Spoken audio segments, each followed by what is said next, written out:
Venom number 22 was published 2 days ago and continued with the Venom Island event.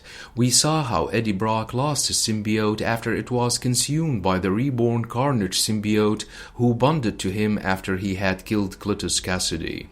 Carnage started to control Eddie's mind, so he decided to leave and keep distance from the innocent people so that they will not be at risk, and headed to the Island of Bones, which he knows very well, to try to get rid of Carnage once and for all. The book opens with Eddie surviving the plane crash which managed to separate him from Carnage. Even without his symbiote, he can still feel the Dark God Null making his way towards Earth.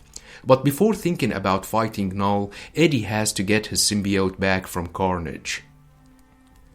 Making his way to a graveyard, Eddie uncovers a bunker from the time when he lived on the island years ago, relieved that Carnage does not seem to know about this bunker's location, which means that the Venom symbiote is fighting from the inside to protect Eddie.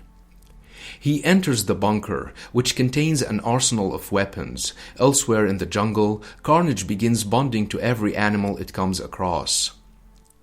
In a dream, Eddie's son Dylan walks with Eddie through an endless plane of darkness. Eddie asks why Dylan has been keeping it trapped in a cage, demanding to know what else he is hiding, and Dylan looks up to see that it's not Eddie, but Null, the god of the symbiotes.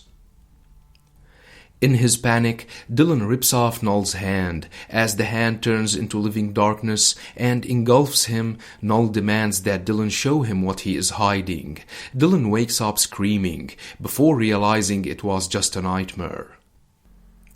Normie asks who the King in Black is, mentioning that Dylan was sleep-talking, and Dylan denies knowing what Normie is talking about. Normie says that he is going to get breakfast, calling Dylan a weirdo as he shuts the door.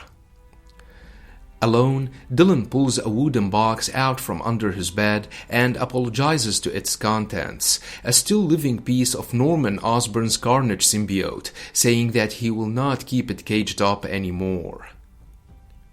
Back on the island, Eddie arms himself with a machete and a flamethrower. Triggering the air raid siren, he leaves the bunker, noting that the only place the siren does not reach is his current location. Shortly after, Eddie finds himself surrounded by a horde of animals overtaken by the Carnage symbiote. Using the flamethrower to ignite a ring of fire around himself, Eddie discards the empty tank and notes that its main purpose was to make a statement that the island is his. Addressing Carnage, Eddie pulls out a bow and threatens to burn the island along with himself if that's what it takes to kill it. Eddie offers Carnage a deal. If it returns the Venom symbiote to him, he will give it the island. But suddenly, a tendril bursts from the ground and coils around his left hand before he can escape. Manifesting ahead from the tendril, Carnage mockingly asks if Eddie really expected to be able to bargain with it, declaring its intent to bond to him and uses his body to slaughter every last innocent on Earth.